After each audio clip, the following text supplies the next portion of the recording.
Welcome, fellas. Tonight I'm gonna go longer, but I'm getting back. Man, I thought I was gonna die on Tuesday. Literally, I thought I was gonna die. Right now, I'm feeling. Well, let's say I'm feeling solidly.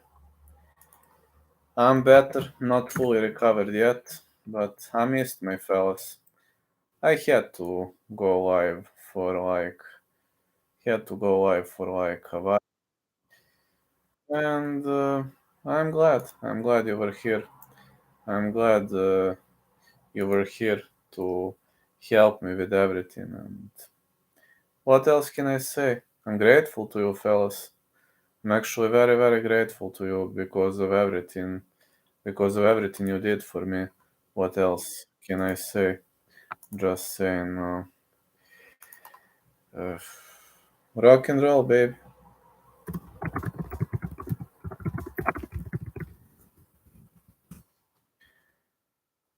Just to send you rock and roll, fellas. I love you all, and I'm glad I'm still with you. I'm glad I'm still alive, I'll be honest. But let's bring it on now.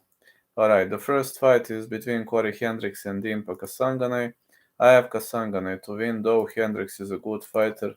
I'm going with Kasanganay to win, minus 150. Then we're gonna go with the next prediction, Dylan Monte versus Ty Flores. Ty Flores is a decent underdog here, and I have a feeling this fight ends inside the distance, and Monte versus Flores, no distance, side call Flores to win. Then we're gonna go into the next one, Jesus Pinedo versus Sung Bing Jo. Sung Bing Jo 10-0, Jesus Pinedo 25-1, great Peruvian prospect.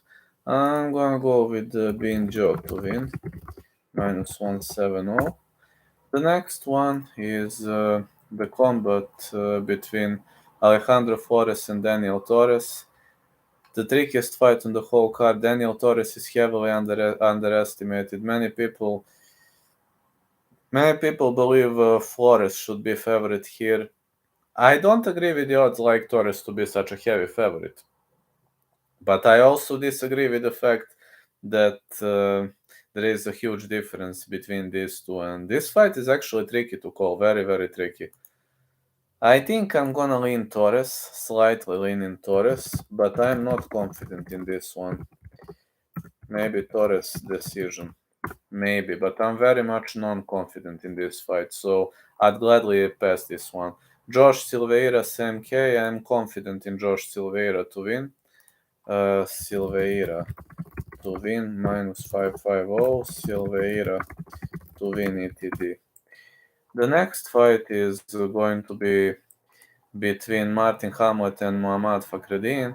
Muhammad Fakhreddin proved himself at some lower organizations. I mean, he also fought at Brave CF etc. But I just think this is a whole new level. And Martin Hamlet gave a hard time to Modestas Bakauskas, so I'm going to go with Hamlet to win, minus 165. Next one, Bubba Jenkins is going to square off against Chris Wade. This is the beginning of the main card. Wade versus Jenkins over 2.5. Side call Jenkins to win. Jenkins is actually a very, very tough fighter. So if you're asking me, I do believe Jenkins has good chances to win this one. Mavlid Khaybulaev versus Ryoji Kudo. Not a fan of Mavlid Khaybulaev. Mavlid to win, minus 700.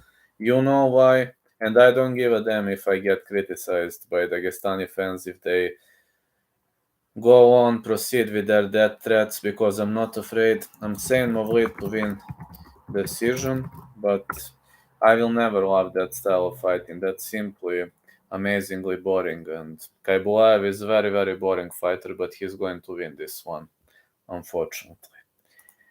Next one is going to be the match between Krzysztof Jotko and Will Fleury. Krzysztof Jotko is very, very durable, and he's got the chin. He competed at the UFC. Jotko to win, minus 310.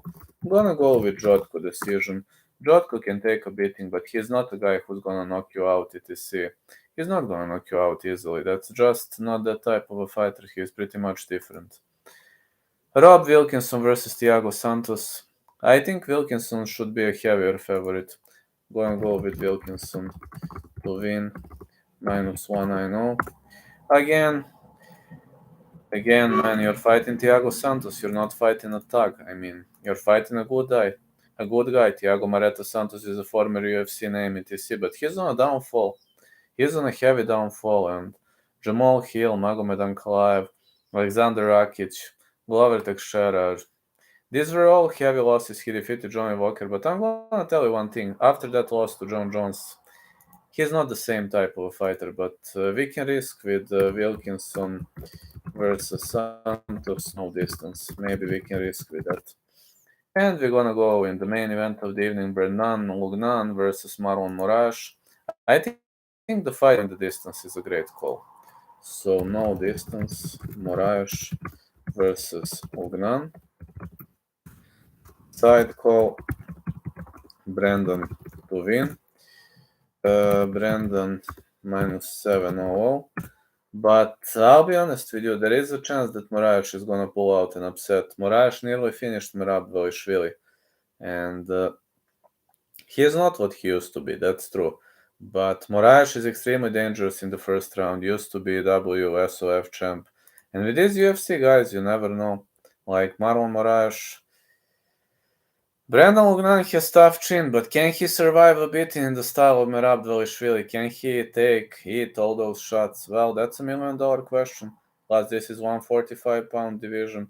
Marlon Moraes won't be cutting weight. Maybe he's gonna come with better stamina. You never know. When you're cutting weight, you're coming with a critical stamina, and this time maybe his stamina is not going to be critical. I'm just telling when you're switching a weight class.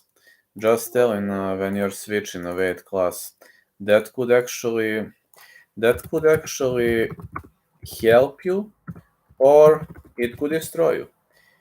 Now, I'm unsure whether this is going to be a wake-up call, or this is going to be the last chance of life for Marlon Moraes, or maybe it's gonna be nothing. Maybe it's gonna be nothing, as I have a feeling that.